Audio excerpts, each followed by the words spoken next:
mending kalau punya anggota DPR-nya baik kayak Pak Dur. Kalau enggak, ngemis sama pusat. Negara bukan punya pusat, negara adalah desa yang terhampar di seluruh Indonesia. Itulah pemilik saham terbesar negara. Betul nggak? Betul nggak? Nanti diatur. Saya sudah hitung itu. Saya dengan Pak Prabowo pernah ngitung. Pak Didi, kata Pak Didi, nyelesain kemiskinan pertanian gimana? Gampang, Pak. Bagaimana? Satu, pupuk jangan dibikin susah-susah.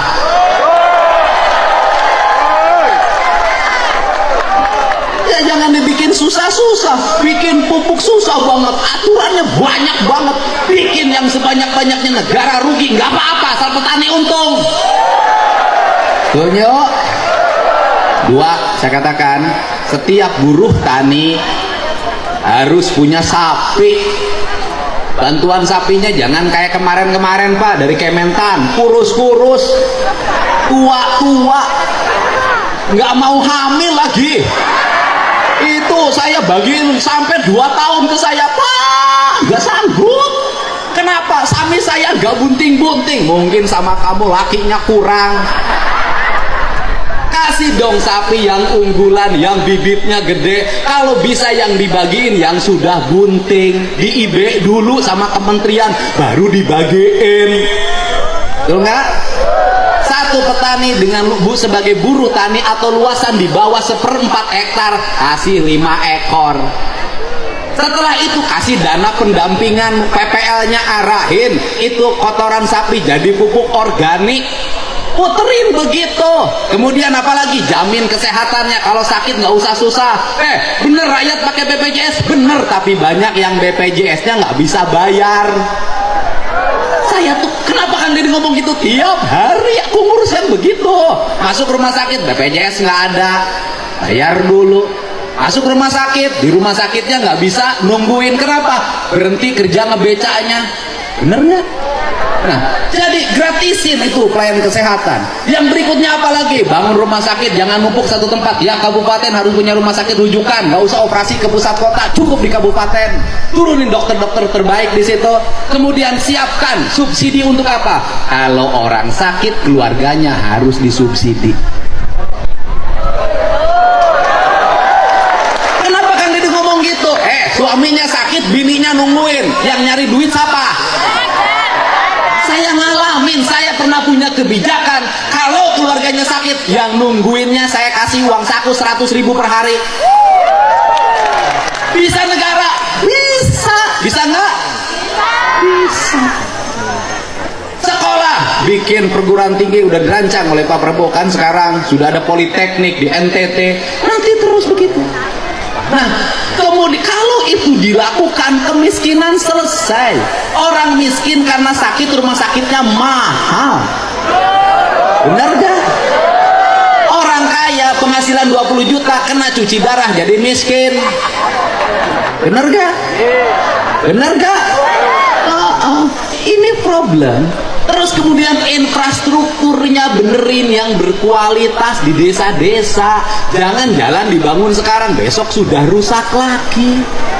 Bangun irigasi yang bener, jangan bilang 60 cm, dibangunnya 30 cm, diakal-akalin. Ini benerin semua.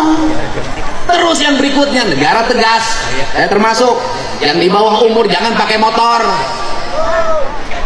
Saya sampai ngurus begitu, saya jadi bupati ngurus begitu, bikin aturan tidak boleh pakai motor ke sekolah. Kenapa? Di bawah umur pakai motor merusak hidupnya. Dia tiap hari kerjanya main HP sama motor-motoran, ibunya sampai hitam legam di sawah begini, rusak generasi. Apalagi, nah, bikin aturan ini Jawa Barat. Aturannya apa? Mereka yang hajatan boleh hajatan kalau punya uang. Yang nggak punya uang nggak boleh hiburan, udah numpeng aja. Kenapa? Di Jawa Barat banyak yang kawinan pinjem Bang Emok. Beres Bang Emok, hutang sampai pergi ke Arab. Ini negara ngatur, kepala desanya ngatur, semua ngatur seperti itu. Pusat dan daerahnya ngatur, rakyatnya dijamin, diatur tapi dijamin. Sekali lagi apa? Diatur tapi Jangan suka ngatur kalau tidak menjam. Begitu. Orang yang ngatur harus menjam. Ini tugas negara mengatur dan menjam. Tugas rakyat diatur dan mendapat jamin. Ya, ini saja apa yang saya sampaikan. Saya panjang dan pendek ngomongnya, pulangnya nggak akan ditransfer, ongkos sendiri. Alhamdulillah. Tepuk tangan ya buat Kanjeng.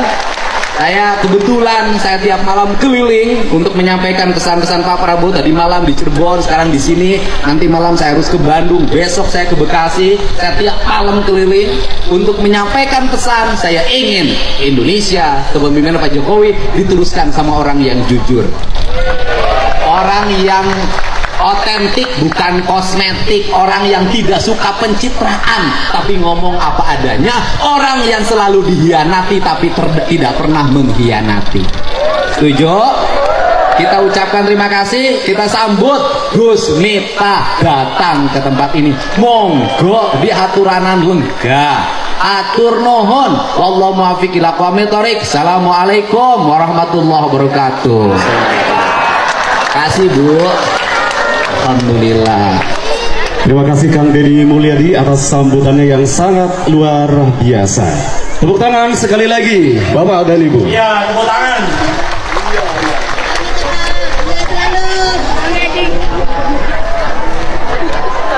Baik hadirin yang berbahagia, beberapa saat lagi kita akan memasuki acara inti, yaitu pengajian yang akan disampaikan oleh Gus Miftah, pengasuh Pondok Pesantren Ora Aji Yogyakarta.